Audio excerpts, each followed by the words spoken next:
আসসালামু আলাইকুম। কেমন আছেন সবাই? আজকে আমি একটা নতুন রেসিপি নিয়ে এসেছি। দুধ, ডিম দিয়ে ক্যারামেল পুডিং। চলুন তাহলে শুরু করা যাক। প্রথমে আমি চুলায় দুধটা বসে দিয়ে ভালো করে জাল দিয়ে নিব। এখন আমি চিনি দিব। চিনিটা দিয়ে ভালো করে জাল দিয়ে নিব, চিনিটা গলে যাওয়া পর্যন্ত।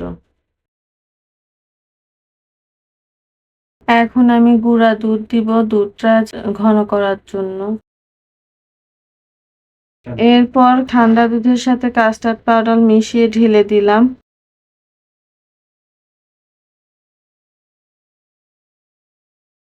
দুধটা আমার এখন ঘন করে জাল দেওয়া হয়ে গেছে। এখন আমি চুলা থেকে নামিয়ে নিলাম। ক্যারামেল বানানোর জন্য প্রথমে আমি বাটিতে চিনি দিব, তারপর সামান্য পানি দিব। কিন্তু চুলার আঁচটা কমিয়ে দিতে হবে যেন পুড়ে না যায়। একদম বাদামি রঙের হলে নামিয়ে নিব।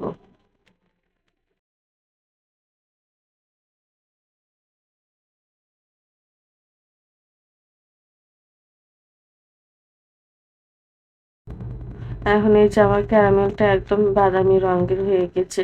পুড়ে গেলে সেটা খেতে ভালো লাগবে না। এইরকমটা এটা ভালো।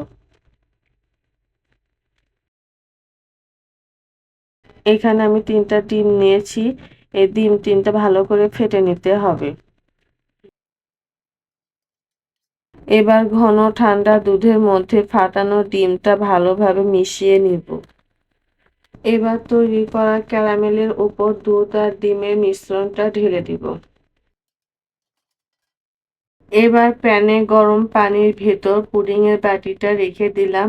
তারপর ওপরটা ঢেকে দিলাম যেন ভিতরে পানিটা না ঢোকে। আমি এটা স্টিম করেছি প্রায় ৪০ মিনিট আর একদম পারফেক্ট জমে গেছে। এ পর্যায়ে আমি ঢাকনাটা উঠিয়ে দেখব যে আমার পুডিংটা কি হয়েছে নাকি। টুথপিকের সাথে যদি লেগে থাকে তাহলে আমার পুডিং হয়নি।